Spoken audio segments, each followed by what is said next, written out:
warahmatullahi wabarakatuh. Perkenalkan, nama saya Prestika Wanantari. Nama saya Adi Dwi Prasmono. Nama saya Muhammad Anwar Aziz Ramadan. Apa itu era reformasi?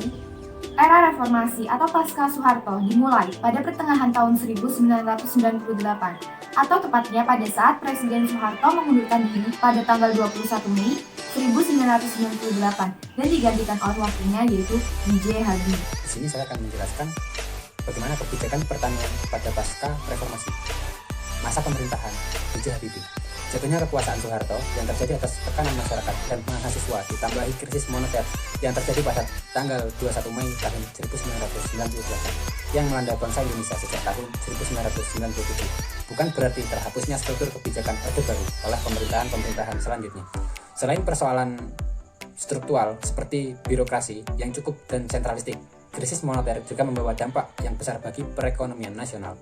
Transformasi kekuasaan kepada wakil Presiden B.J. Habibie menjadi Presiden RI setelah mundurnya Soeharto ternyata tidak menghasilkan sesuatu perubahan yang progres, khususnya berkaitan dengan persoalan pangan serta pertanian. Turunnya nilai tukar rupiah terhadap dolar Amerika Serikat yang hingga mencapai angka Rp17.000 per dolar pada bulan Juni tahun 1998.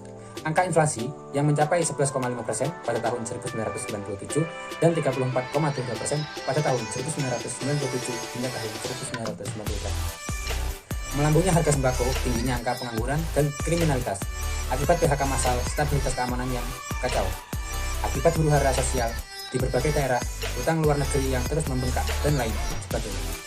Kebijakan perluasan pasar yang disepakati dalam perjanjian WTO, Indonesia pernah menjadi negara pengimpor beras terbesar di dunia, yaitu 4,8 juta ton beras pada tahun fiskal 1998 hingga tahun 1999. Semenjak krisis tahun 1998, bahkan tarif bea masuk beras sempat menjadi 0% akibat desakan IMF.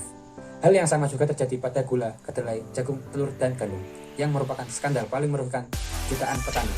Sejak itu, maka telah memuncul babak baru dalam sejarah perbesaran nasional. Ada 3 unsur liberalisasi pertanian yang berdampak kuat terhadap kebijakan perbesaran, yaitu 1. Subsidi pupuk dicabut pada tanggal 2 Desember tahun 1998, diikuti dengan liberalisasi ekonomi. Pupuk yang sebelumnya dimonopoli industri akibat biaya produksi melonjak hingga HDG atau harga dasar gabah dinaikkan dari Rp1.000 per kilogram menjadi Rp1.400 hingga Rp1.500 per kilogram tergantung wilayahnya. 2. Monopoli impor beras oleh Bulog dicabut pada akhir tahun 1999. Impor kini terbuka bagi siapa saja sehingga tidak terkontrol. 3. Yang paling fatal adalah bea masuk komoditas pangan dipatok maksimum 5% bagi beras walaupun monopoli impor Bulog dicabut. Bea masuk tetap 0%. Dampaknya adalah derasnya arus impor beras, gula, dan bawang merah yang sangat memukul petani kita.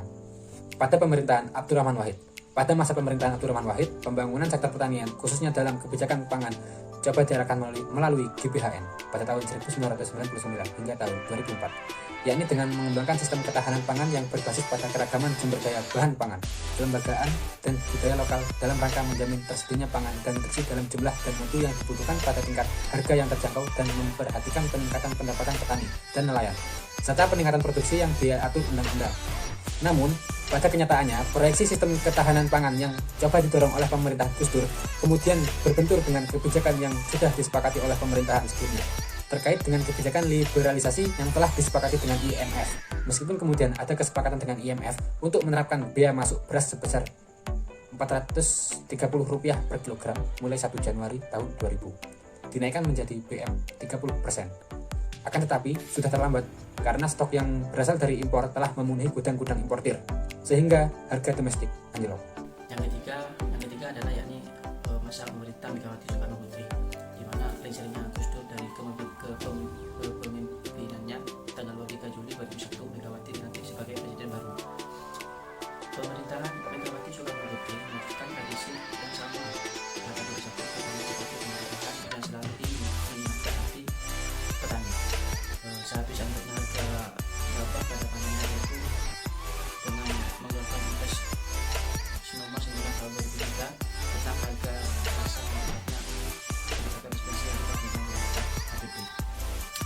Indonesia mengekspor pangan dalam jumlah yang sangat besar per tahun.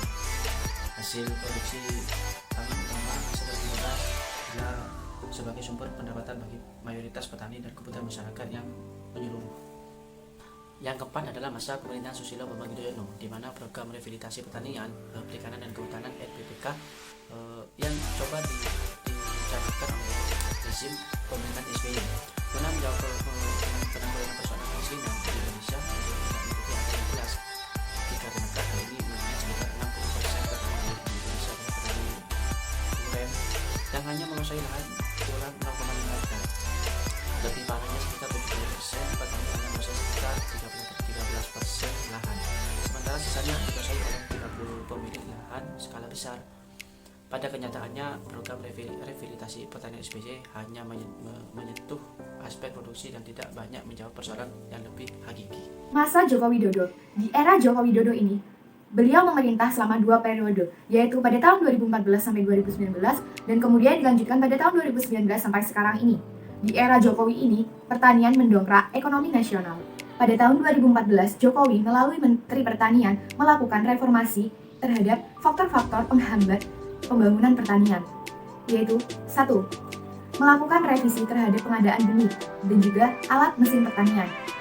Yang kedua, mengeluarkan kebijakan Undang-Undang Nomor 41 Tahun 2014 tentang lahan pertanian berkelanjutan, sehingga lahan pertanian tidak boleh digunakan untuk kegiatan ekonomi yang lainnya. Yang ketiga, Menteri Pertanian melakukan perubahan dalam proses perizinan, baik ekspor maupun investor, yang mana dulu dalam perizinan ini membutuhkan waktu 2-3 bulan, yang sekarang hanya membutuhkan waktu kurang lebih 3 jam saja.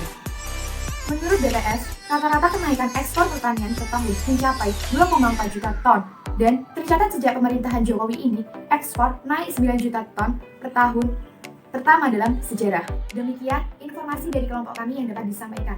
Apabila ada salah kata atau kekurangan, kami mohon maaf yang sebesar-besarnya. Wassalamualaikum warahmatullahi wabarakatuh. Thanks for watching.